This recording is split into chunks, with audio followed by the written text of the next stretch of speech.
Hi, I'm Jeff Johnston, host of the Living Undeterred podcast. This is a reminder that we're going on tour next summer. Yes, that's right. We're going on tour. The Living Undeterred U.S. Tour 2022. We're leaving on May 9th next summer. We're going to every state and we're raising $1 million. That's the plan to change the narrative on mental health, substance abuse, and addiction. We need your help, though. I cannot do this alone. I know there's a lot of people out there interested in this project of ours. You can go to our website, www.livingundeterred.com. We need volunteers. We need state partnerships. We need sponsors. We need as many people as we can to get out there and help those people that need help to change the narrative on mental health, substance abuse, and addiction. Again, go to livingundeterred.com and click on the Living Undeterred icon, and all the information is there. Again, thank you very much for the support, and as always, keep living undeterred.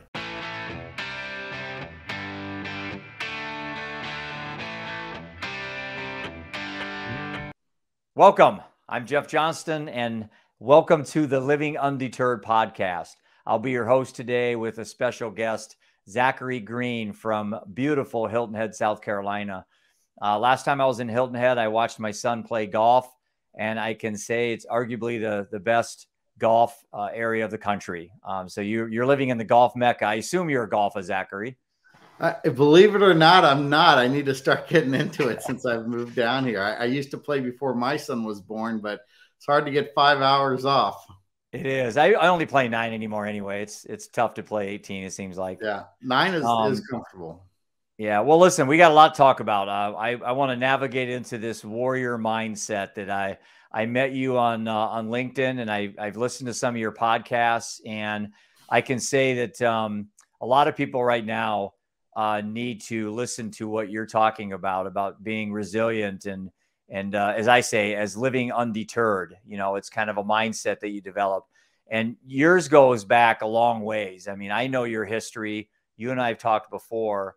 But do you mind going back to early in the beginning where you kind of developed some of this mindset, the warrior's mindset, I guess? And I do want to talk about the kind of the truths, I guess, of the warrior you call it, the common truths of the warrior. I wrote them down. There's, I think, 4 of them I'd like to have you talk about as well. So talk a little bit about yourself, Zachary. And again, welcome to the Living Undeterred show. And I'm super excited to hear what you have to say to me and to our listeners today. Well, Jeff, thank you so much for the opportunity to get on. And I got to tell you and your listeners, and the few times that we've talked, you have inspired me so deeply in your warrior journey, and how it's never what happens to you, it's how you react to it. My journey really started back in grade school. I went to probably 6 or 7 different schools from kindergarten through high school. Private schools, parochial schools, public schools, Montessori schools. Nothing worked for me. I was having a ton of problems, off the charts ADHD, dyslexia. My parents always tried to find a place where I could truly be that round peg in that round hole. And growing up, I had a lot of people tell me, look, you're not going to amount to anything. You're not going to do well. You're going to be a failure. And, you know, every time someone said that to me, I got more motivated to show them wrong, that I was going to show them wrong. And I think that's part where the warrior mindset starts. And that is, you can use adversity to break you, or you can use adversity to help you grow. Think of the concept of iron sharpens iron, and how we want to build up that rhino skin. Ever since I was a little kid, I had a deep love for my country, and especially deep love for the Marine Corps. And when I turned 18, I walked into the recruiter's office and told him I wanted to be a Marine. And before we started talking, I was explaining to them all the stuff that the Army had offered me, all this big signing bonus. Talked about the Air Force was telling me how easy it was going to be. The Navy told me about all the places I'd get to go. And you could see him going from this big smile to like frown to like straight up grimace.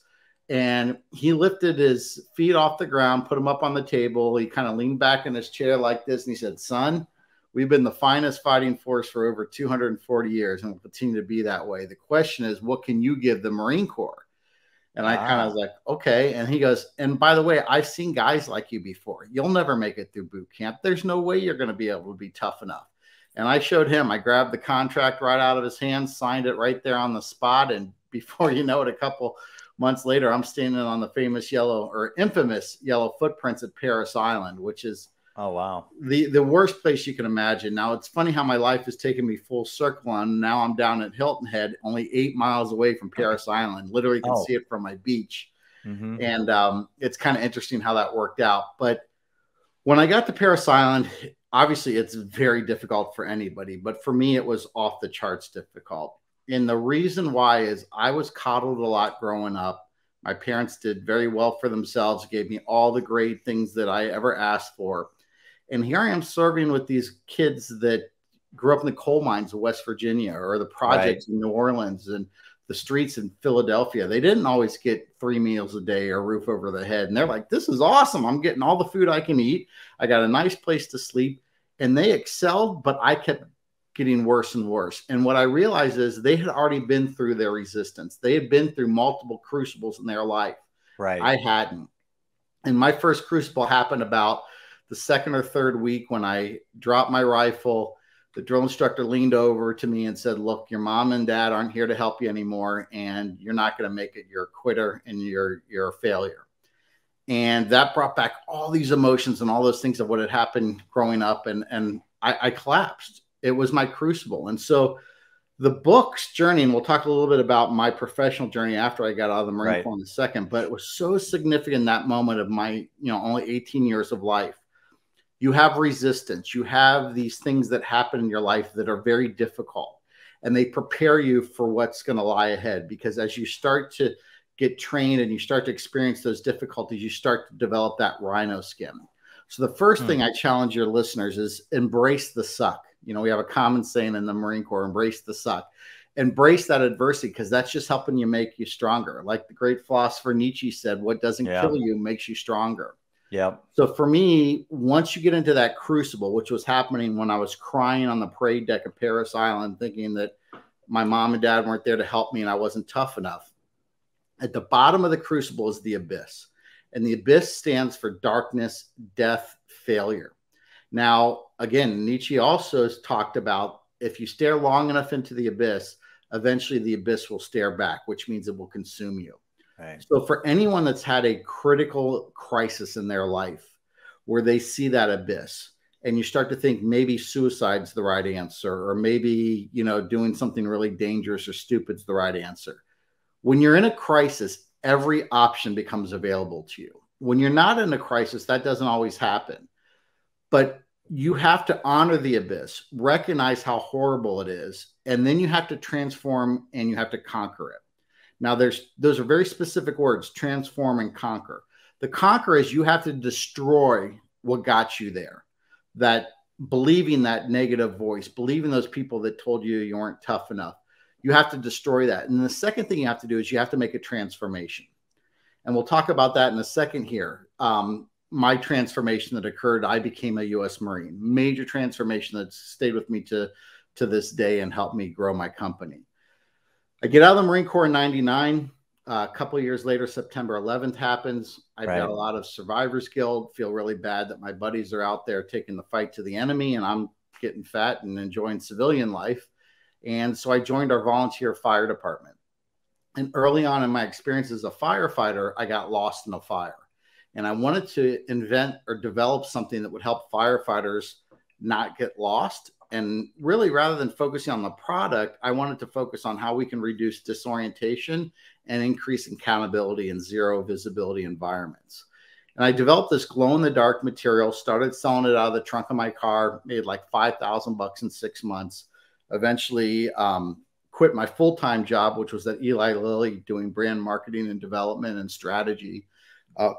Went to a big trade show, and in 3 days at the trade show, I booked $100,000 in sales. Wow. The problem was I had no money to buy the raw material. I had no manufacturer capability. I had no way to distribute it. But what I learned in the Marine Corps, and because of that transformational moment, it's embedded in my core. And that is mission accomplishment no matter what happens. I ended up refinancing my house, maxed out my credit cards, borrowed against my 401k. And over the next 10 years, I turned it into about a $30 million company. So I call that you fake it till you make it. Absolutely. And when you made it, you're like, what do I do next?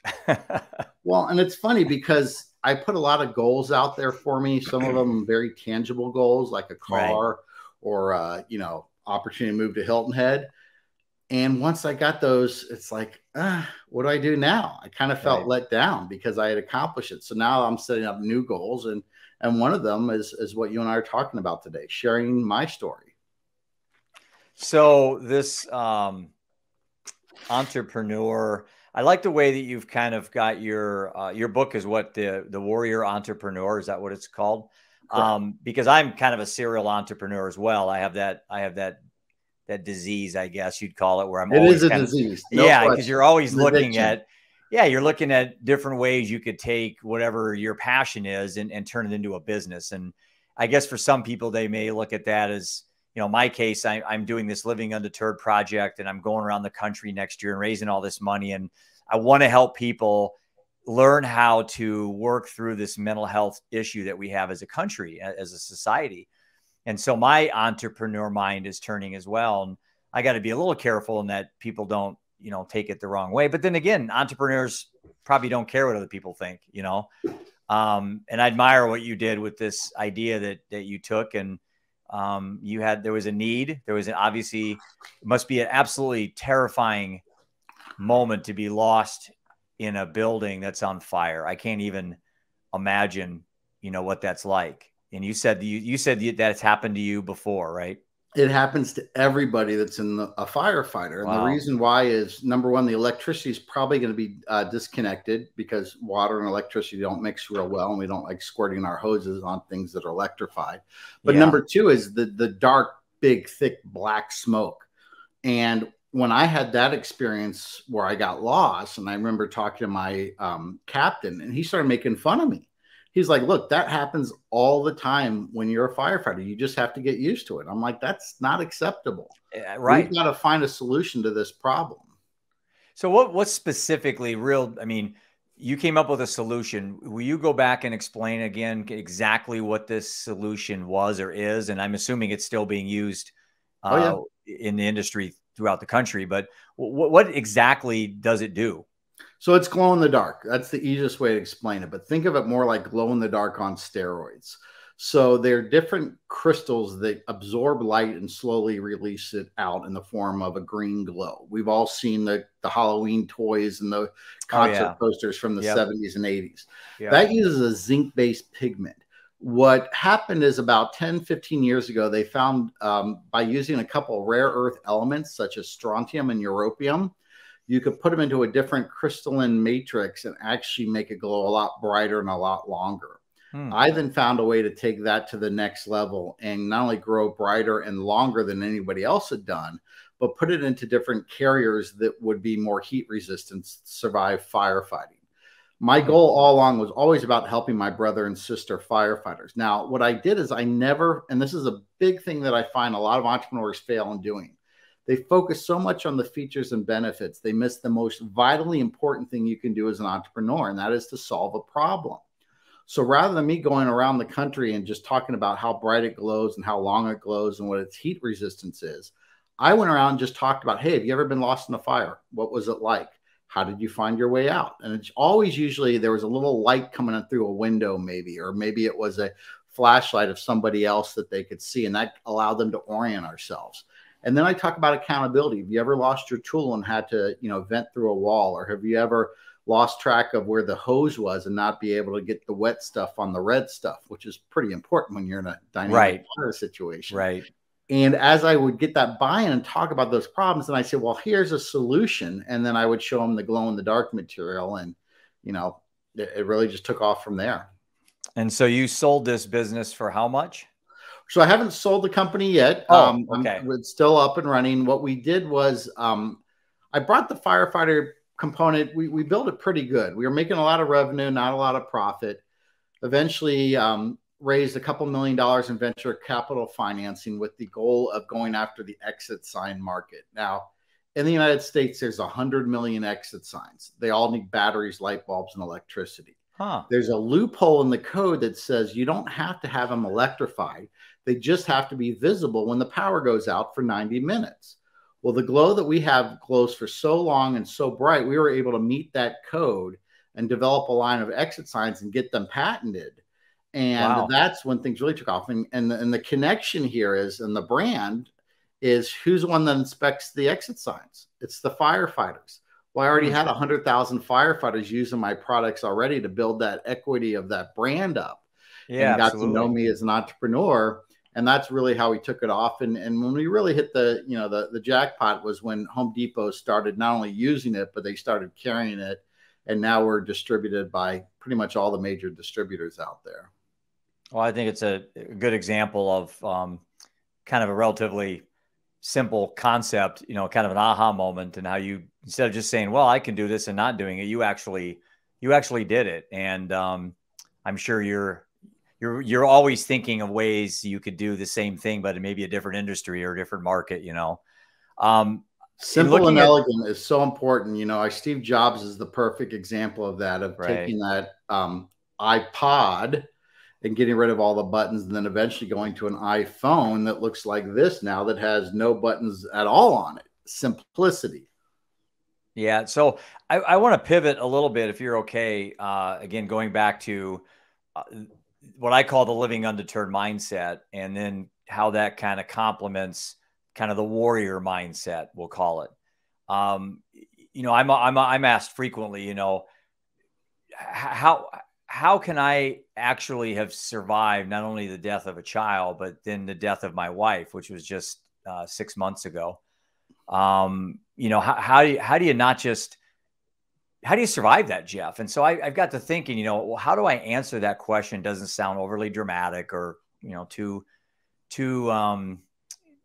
easy and out, I guess. There's got to be a deeper way to look at this. And I actually started thinking about this, and see what you think. You said transformation. I use the word evolution. You know, I don't want to survive. Who wants to survive? I don't want to thrive, because that's almost too cliche-ish, because it rhymes with survive. Everyone says don't survive, let's thrive. I want to evolve. I'm not the same person I was 5 years ago. And you're not either. Most of us, it's the same person, but there's a part of us that's new, that's different, that's improved. And so with grief and trauma, I talk a lot about the evolution of yourself. You know, as a matter of fact, a chapter in my book is called The Evolution of Self. And you said transformation. So where does that tie into what you're doing? And do you look at one of the cogs of the warrior mindset is the ability to shed your skin like a snake, rebuild it back up? And you say, again, transformation, I say evolution. Do you mind expounding on that a little bit deeper, on what your thoughts are on that? Yeah, and I think that is really the absolute essence of the warrior spirit, no matter if you're a father that lost a son or a spouse, rather than what I had, which obviously nothing is comparable. And I don't think you can compare grief, because grief is a very unique person. Exactly. I 100% agree. I was losing my company, and I can tell you it was the hardest, most difficult, gut-wrenching thing that's ever happened to me in my life. So much it almost killed me. I had a panic attack, thought it was a heart attack, and it was just like, something's not right here. So losing your business, and again, I could never, ever compare it to losing a child, but for me, it was the closest thing I could have ever gotten to something that serious. Yeah. And so what happens is, and the reason I love the term evolution. I think that really fits in there. But transformation, I think of evolution as something that you're going to do no matter what. It's just life. It happens. Transformation is a physical choice that you're going to make, a conscious choice to do something different, to transform, to be able to change that. In order for the caterpillar to transform into the butterfly, it has to transform. It has to actually break through its skin, go through this process and come through. And you've got to do that as a warrior. And it sometimes happens is that the greater that stress is, the greater that transformation needs to be and will be. Yeah. And there's a lot of people that can never transform through that. You will never, ever get over the loss of your family, ever.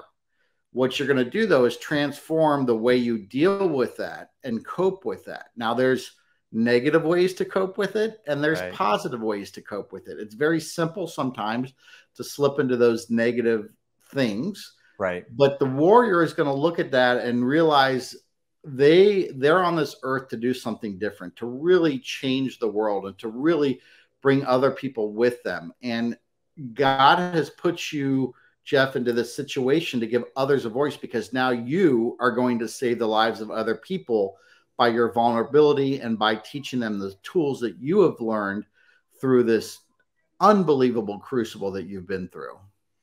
Yeah, and I was going to ask you because I think it's very important for anyone that's going through these things. Is It's admirable and heroic to be saving other people, but you have to save yourself first. You've got to save yourself first. I am no good to my two boys and my dad and my business partners and my clients if I'm not in a good frame of mind. So I talk about that frequently. In sometimes you get people like you and I that are so focused on helping other people that we look in the mirror and we're miserable. We're not happy, but we're out there helping people. I think that that's an important dynamic of this whole mental health initiative that I've been thrust into. But I was going to ask you this question, Zach, in regards to, I'll call it expectations. I think there's an illusion out there, and I want to get your thoughts on this. And the average person's expectations of what life should be, and that they think, and you talk about being coddled. I certainly wasn't coddled, but I grew up in white middle America, in Iowa, that if I wanted a motorcycle for Christmas, I got a motorcycle. I wasn't deprived of anything, certainly not of love either. But I think there's this subset of our culture that just the expectations are out of whack. Somebody dies and they're like shocked. They're like, well, that wasn't supposed to happen. It's like, well, but we all die. I mean, nobody's going to figure this deal out and live forever. So when death happens to us, we're like shocked. And it's like, it's upsetting. And it's like, I think one of the foundations for me for the living undeterred mindset is expectations need to be realistic. You said, embrace the suck. Life sucks. A lot of times it sucks. It's unfair. It's unjust. Yet that can define you. I would think you would agree with that, into the person you are today. So do you mind expounding on expectations a little bit about how I think today we have a society where maybe they think they're entitled, and they think life, I often look, sometimes someone said something and I thought, instead of saying, why me, why not me? So I think you've hit on a very, very interesting point that I think is one of the most destructive forces that has happened in the last 10 to 15 years. And our expectations have been permanently altered because of social media, because of communication. You've got young women, young girls, not even women, young girls that are going through unbelievable shaming of themselves and body identity issues because they think Kim Kardashian is the way a woman should look. And they see all this stuff. You've got young boys that are exposed to porn at an extremely young age. You and I, when we saw Playboy, that was like, man, that was like the best ever. The stuff that my kid saw when he was in 5th or 6th grade takes it to a whole nother level. So how are they going to have expectations to have a normal love life? How is that girl going to have expectations to love her body for the way it is?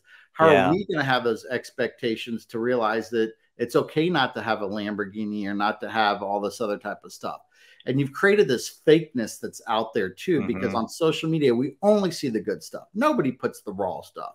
Now, it's interesting. I put a lot of raw stuff out there. I share my story about almost losing my business. I share the story of me almost dying of COVID and spending 2 weeks in the ICU. I was, literally posting from there. So expectations is difficult when we lived in a time where you didn't have that instant gratification, that instant exposure to those other things. I think the expectations of having a life that was full and worthwhile was a little easier.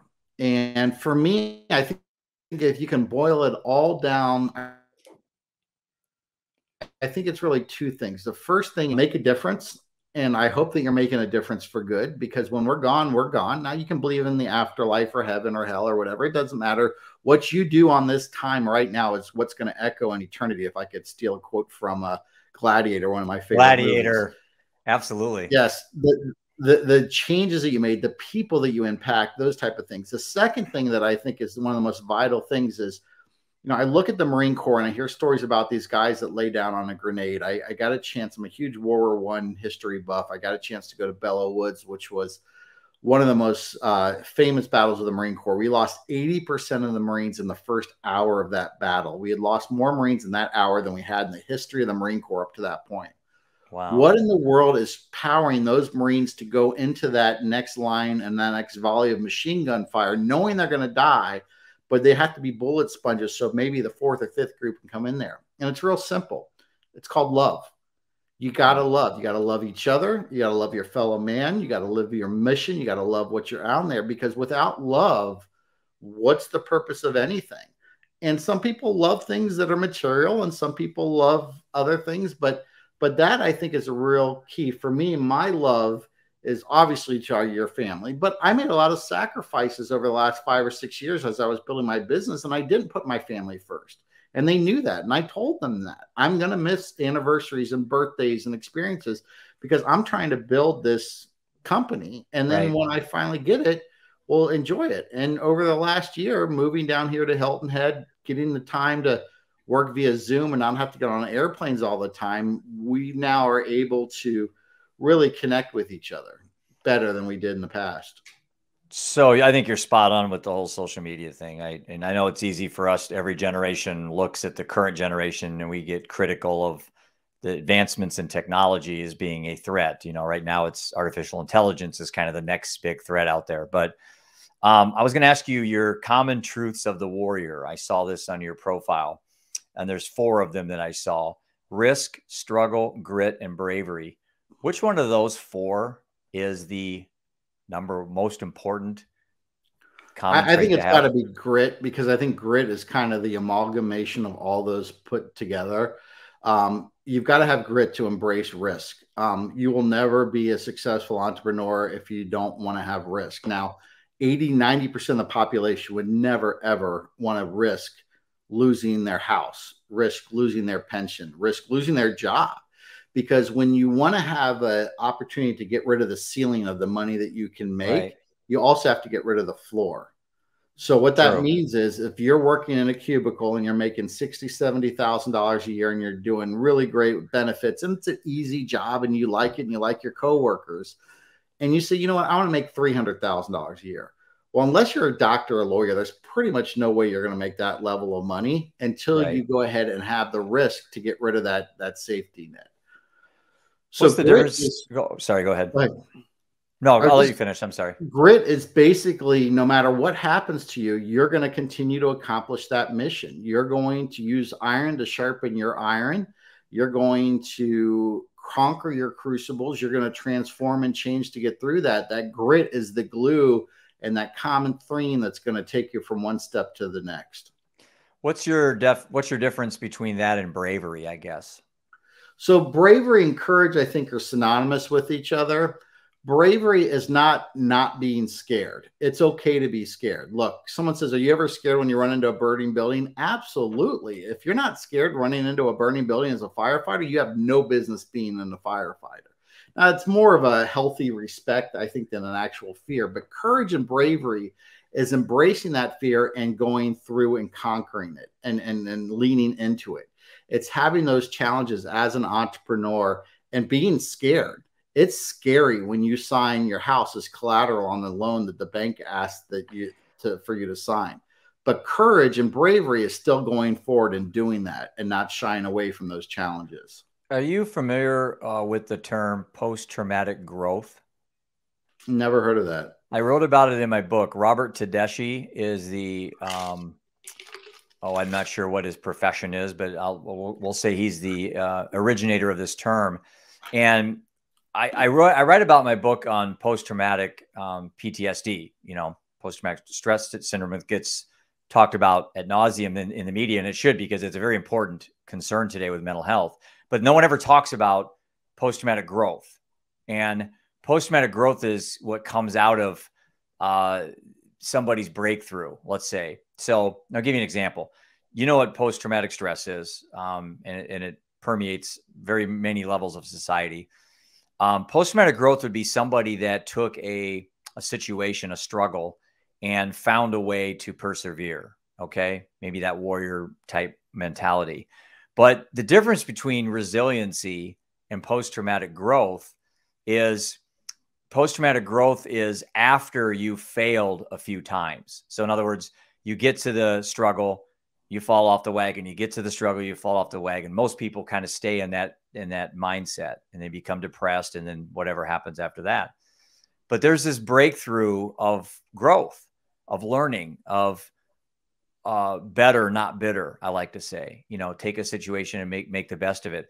And I'm just always curious when I bring that up, that a lot of people are not familiar with it. But I will tell you right now, there's 2 books coming out from people that I follow that are very highly respected, and they're on the topic of post-traumatic growth.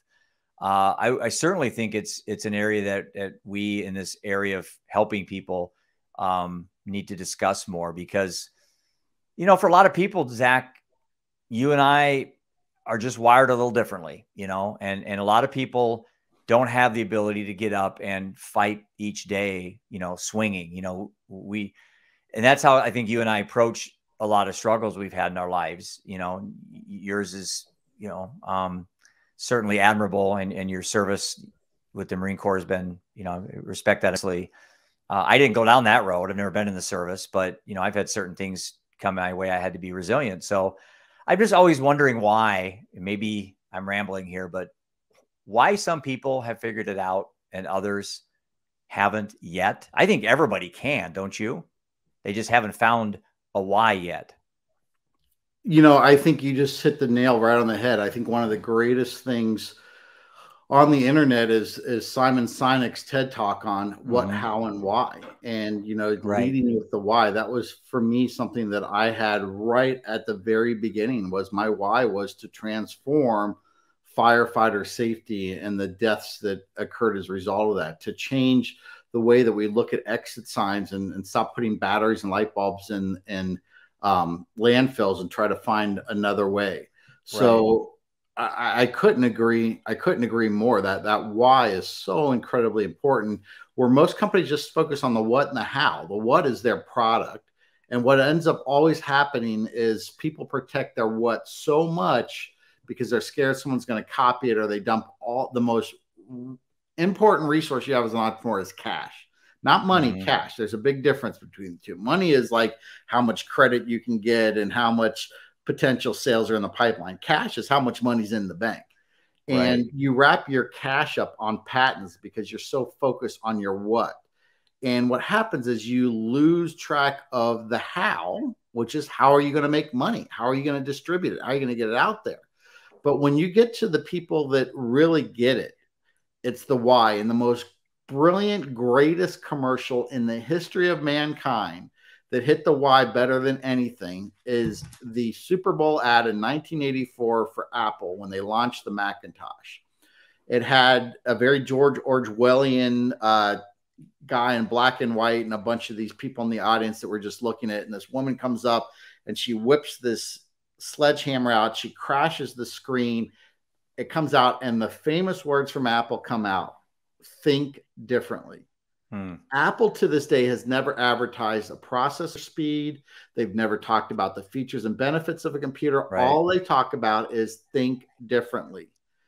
And then they go through their why, and then they say, would you like to buy this computer? When you walk in an Apple store, you don't see a lot of stuff that talks about this processor and RAM speed. You see this transformational, gorgeous, elegant piece of artwork. And that's why Apple is done so much, is that why that they have, what it represents. Another great brand of the why is Harley Davidson.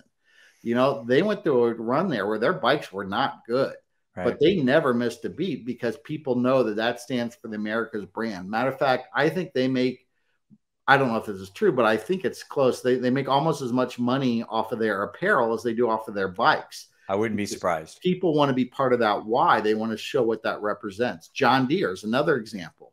I bet John Deere sells more green hats than they do tractors because they want people to be associated with that why of their brand. All right. So I listen to you. I get your book. I listen to your podcast, which I wanted to talk a little bit about your podcast as well. And so I get to where I want to go. How do I stay there? Seems to me that's more difficult than getting to the top of the mountain. I think staying there is the hardest part of most diets and sobriety and all these things that people can get to. It's the inability to stay there. So how do you advise your clients or your followers to maintain that level of staying there, not falling back? Donkey Kong, one of the great video games of your and my time, and unfortunately, a lot of our younger listeners may not know, but Right. Donkey Kong is constantly trying to get up, and every time he's trying to get up, they're throwing barrels at him to try to knock him back down again. Yeah. And what happens is the farther you go in that game, the harder it gets, but you're getting more experience and you're getting more understanding when you push the button and use the nozzle at the same time. Right. That's what success is. It's Donkey Kong. The higher you get, the more challenging it gets, the more shit that's going to come at you, but the better prepared you are to deal with that. And I think that's what happens. The other thing that I learned very viscerally, my transformation and change when I hit my crucible, when I thought my company was going bankrupt, I stepped down as CEO of the company. Yeah. And the reason I did that was because I realized I could only take the company so far. Right. The other thing is I loved the company so much that I was making choices that were so emotional and not actually the best business decisions because I couldn't separate my emotions from what was the right thing to do. For example, I would chase a deal that's a $500 deal because I knew my competitor was out there and I could not stand to lose to this competitor who didn't have the why that I did. That I would miss out on the $100,000 deal that I should have been focusing my time on. And instead I'm focused on this little stuff. So it's using that rhino skin and help you battle because the challenges will get tougher and tougher as you grow, but your ability to deal with those challenges is going to get better and better. I heard a business mentor of mine one time said, you know, when you're looking around the table at your business meeting and you don't see the threat, well, then you're the threat. You know, and I got to thinking about that. There's a joke in playing cards too, is that if you don't see that, they call them the donkey, you know, in a poker game. If you don't see the donkey at the table, you're the donkey, you know? And I think sometimes we get in the way of ourselves, not sometimes, probably most of the time, whether it's self-doubt, self-sabotage. You know, you talk about the kids today on TikTok and seeing the Kardashians and seeing the YouTube guys driving Lamborghinis and they're 18. And the kids today think, you know, that's A, they think that's a successful life. And B, they don't realize that the majority of people that have money in our society, first of all, aren't flaunting it. I mean, you know, The Millionaire Next Door is a great book. I'm sure you've read it. And that's, I have. As a financial advisor, as one of the first books I really dove into. And I'm like, you know, that there's truth to that. You know, if I'm in my office and I have 10 people come in, the guy in the fancy car with the fancy suit or the farmer coming in, with manure all over him, you know, probably the guy that looks like he's the most successful possibly isn't. And I think had no cattle, as they said in that book. You look no further than Sam Walton, who drove the same pickup truck to work every day, the same overalls, and he had more money than anybody. Yeah, there's a lot of metaphors and analogies and stories that we can gain from reading books like The Millionaire Next Door, or Man's Search for Meaning, which is a book that I think should be required reading in high school. Would be Viktor Frankl's book on the Holocaust and kind of how he used adversity to become a better person, you know, not a bitter one. Let me spend a few minutes on the warrior's voice. Yes. Why don't you tell us the idea behind it, what type of guests, or if I listen to your podcast, what should I get from it?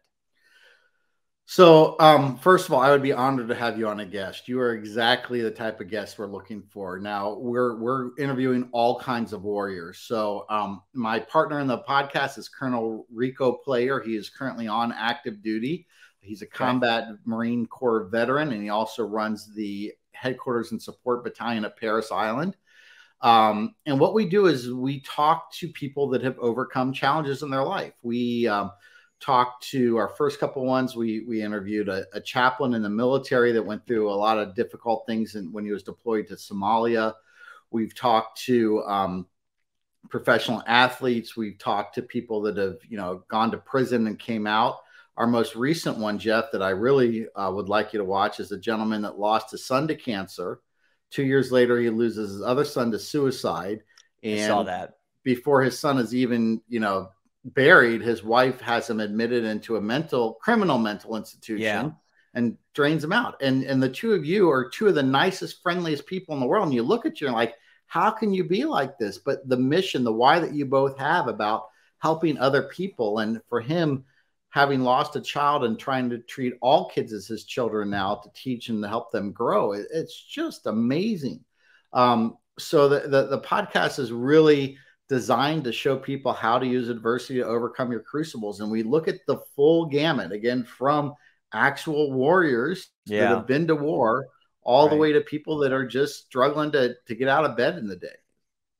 Yeah, I think, again, what you're doing is heroic, for lack of a better word I can think of, by using your platform for other people to tell their stories. So in storytelling, we become better connected with other people. And that actually has two advantages. It helps the person hearing the story, and it certainly helps the person telling it. I know you being vulnerable is therapy for you. It is for me, for certain. And I'll never stop talking about Seth and Prudence till the day I die. And I know a lot of people that are dealing with these things, they're different approach. They want to repress it. They want to bury it literally and not deal with it. And that stuff tends to fester. And then they get older, they snap or something happens. Yeah, it does. You're exactly right. You know, the more you hold something down, like a spring, imagine pushing a spring down, the closer you get it to the ground and let go, the higher it's going to come back up. That's a good one. Yeah, it is. So for your podcast, The Warrior Voice, I guess for people that are interested in getting all your information, obviously, you know, I'm on LinkedIn. That's where I met you. But where are the main places people can reach out to you to get more information on what you do and actually contact you? Certainly. So my website, warriorentrepreneur.book.com, that is has where my book is available. Obviously, the book is available on Amazon and Barnes and Nobles. The important thing about the warriorentrepreneur.book.com website is there's a contact us section there. Please, please, please fill that out. I'm in the process of getting ready to launch a complete, total transformational journey. It starts with the book. The podcast is part of it. But what we're going to do is put together a combination of online training courses, in-person seminars, one-on-one coaching, actual, opportunity to, have me come into your business and work with you. It's going to be more focused on the entrepreneur starting a company or the small business that needs to scale to that next level. We also have another course that I'm working with the colonel I mentioned, a former CIA gentleman, another guy that's got a PhD from Pepperdine, where we're going to go into working with companies that are more like 100 to 1,000 employees and deal with a lot of experiential leadership there. But that's the best way. That is my why. That is my mission that I'm working on now, is how to teach people to grow and to scale, and how to use those warrior attributes to hold each other accountable, but still keep that creativity. Email is always good. It's real simple. ZacharyLGreen@gmail.com. LinkedIn is great. You can also find me my page on Facebook, Zachary Green Warrior Enterprises, LLC. And I respond to every single email message that I get. I know there's a phrase, and I can't remember who coined it, but expect the best, prepare for the worst. And I talked about expectations, about having realistic expectations. And I guess the second part of that would be preparedness. Where is the preparedness angle in your journey, in your story? Obviously, having realistic expectations will help you deal with adversity that inevitably happens to all of us. But then how do you prepare yourself to, quote, go to battle? I don't mean that literally, but how does the average person, maybe it is literally, because life is a battle, right? But how do you prepare yourself, Zachary? Maybe not you personally, but how's the average person out there? How can you help them prepare to deal with that phone call they may get in the next? I mean, there's going to be 300 families today, just today, close to 300 in the United States. They're going to get a call that their son or daughter or somebody they love died from an opioid overdose, mostly laced with fentanyl. About 90% of the overdoses are fentanyl. That's not counting suicide, sex abuse, alcoholism. How do you prepare people to fight the day? How do you prepare people to deal with these things that unfortunately are going to happen to a certain set of people today, every day, statistically? So I think of the warrior stool, let's call it, okay? The three-legged warrior Yeah. stool to hold the warrior up. There's three components, and they have to be equal to each other. Otherwise, it's going to tip over and fall. Mind, body, spirit. So let's Hmm. talk about those real quick. The first one is our mind. The way we've been created and evolved is nothing short of incredible. So if you've ever been in a major crisis, like a car accident, what a lot of people will tell you is everything slows down right before the moment of impact. And that what happened is your body is flooding itself with adrenaline and cortisol and all these types of sugars that are going through your system to help make your brain focus and pull more information than it can. Your pupils will get dilated, your breathing will increase to oxygenate your muscles so they can do something. So that's the first one, is your mind, your body's ability. It's called the parasympathetic and the sympathetic nervous system, and it all has to do with crisis. Getting attacked by a shark, car accident, finding out that your child has died of an opioid addiction or whatever else. You will have those things burned in your mind that you will never forget. The smell of the room, the phone call that came in, the song that was on, they won't be in there. And that's your body's, because you're getting these superpowers that are flashing. Now, the opposite has to happen. The parasympathetic system has to happen to deprogram that, because otherwise you'll die of a heart attack, because your blood's flowing too fast, your heart's beating too much, too much adrenaline. And that's when, after you have an emergency or catastrophe, like a car accident that you near missed, you find yourself just uncontrollably crying. A fellow Marine, a buddy of mine, we have a beach right in front of our house. He decided to go swim out in the ocean. He literally got attacked by a shark. I mean, you can't make this shit up. Wow. And when he got off the beach, it didn't bite him because he was able to kick it a few times and get it to go away, but it made 3 passes at him, hit him 3 times. He was so pumped up. He's like screaming, like, yeah. And then literally like 2 minutes later, he cried for 4 hours and had to go in the bedroom and couldn't get out to around the rest of the people, because the system kind of did that opposite to him. So that's the first one, your mind. Be able to embrace the body and what happens in those crisis situations. The next thing is your body. And there's a couple things that are really important here. Your diet, that's important. Sleep is tremendously important. When you find people that really start to get to the end of their rope and they're getting really in that dark abyss, usually lack of sleep is one component that builds into that. The next thing about your body is exercise. It's very important exercise, be it running, be it walking, something along those lines. That's important. And then the final one is the spirit. That is serenity. That is your ability to be able to surrender that stuff happens that's really bad and it's not your fault and you can't control it, but you have to believe that there's a bigger power. You can call it God, you can call it your friends, you can call it whatever you want, but that there's a bigger power out there, that it's got it. And it's going to say, you know what, take a break, Jeff. I got this from here. I'm going to help carry you. Or that spirit is testing you because it's got something bigger in store for you down the road. And they're using that as a way to test you and to help you grow. So the mind, the body, and the spirit, those are those 3 things that are all connected. And there's a million books, a million YouTube videos, a million stuff on how to focus that. But when you can focus on all those, and you can't just focus on one. And a great example is I interviewed one of the BUDS instructor at Navy SEALs. And he said he can tell almost pretty high level certainty who's going to quit in the first 48 hours. And the common thread is it's usually the biggest, strongest muscle bound guys. Yeah. Because they have focused so much on training their body, but their mind, their spirit cannot handle the stress that they're going to put them through in those first 48 hours. So that's why it's important. The typical SEALs you find are these guys that look like triathletes or marathon runners. They're not that strong, but man, God, do they have a mental capacity and grit that is just unheard of. I like that 3-legged stool idea. We use that back in the investment business, to build a strong foundation. As we spend the last 5 or 6 minutes here wrapping up the show, I read a lot about Stoic philosophy, and I know you probably are pretty familiar with some of the famous Stoics. It seems to be like a resurgence of Stoicism right now, and there's a lot of parallels to ancient philosophy, or I guess metaphors, I could say, that can help people today as they deal with things.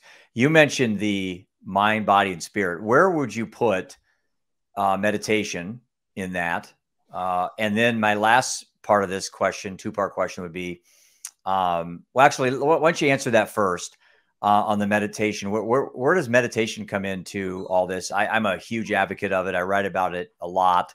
I don't know if you practice it, but it seems to be that's taking a resurgence as well. Yep. People looking to fill these voids. Where does meditation fit in? So I do transcendental meditation, TM. For about a year there, I was doing it every morning and afternoon. I was very involved in the organization. I've not done it as much because I probably don't need it as much now as I did. And it's, for me, it's not meditation. That's just one of the components. It's mindfulness. Mindfulness can take the form of meditation. It can take the form of prayer. You can be mindful by going to church. My number one way of mindfulness is just walking on the beach and just sometimes laying in the hammock, and I'll bring my laptop out there and work. And it just helps me kind of ground myself and center myself. Mindfulness could be volunteerism. It could be helping somebody else out. It comes in lots of shapes, but basically what it's doing is giving your mind a break and giving it a chance to almost reset itself through getting rid of all those external things. And it could even be just going to a museum and seeing beautiful artwork or those type of things. But I think that's vitally important to the warrior. If you look at, I think one of the greatest warriors of all time was the samurai, and they focused on poetry and calligraphy because they really wanted that mindfulness that could disconnect them from all those other things and appreciate those finer points in life. My son came back from school with Sun Tzu, The Art of War, which I read it. And I think I read it back in college. But yeah, again, I'm not having read it in a while. I assume it has a lot of the warrior mindset because I'm fairly certain he was a great warrior. But let me ask you. Central tenet of Sun Tzu in The Art of War is knowing yourself. Yeah. That is the common theme of all of those. Yeah. It's crazy how much we could learn from the past, the way the ancient Chinese and the Greeks and even at some capacity, I don't want to throw the Romans in there because they basically self-destructed, but a lot of parallels to America and the Roman Empire, I guess, right? Well, I mean, the Greek is where the real foundation is. I've been to Italy and Rome several times, and it's funny because when they find Greek streets, the Romans never moved it. They always built on top of the Greek streets because they knew the foundation was amazing. Interesting. How solid it was. Yeah, I've never heard that, but I certainly believe it. Let me ask you a question. I had this as a poll question on LinkedIn yesterday, I think it was, or early last week. And I'm always curious on how people look at this because I think it's very easy for people to submit to an external agency to be responsible for everything, And so I pose this question: Do you think things happen for a reason, or do you think things happen and you make your own reason? And I guess I'll ask you what your thoughts on that question. I think it's a little bit of both. I don't think that's a binary question. I don't believe in coincidence. I do believe things happen for a reason. I have a very strong faith in God, and I know that he's up there kind of pulling strings, people that you meet, way that you come up. I think, the fact that you and I have connected to each other, that's not coincidence. There's a bigger force that's out there. However, I think you also make your own destiny.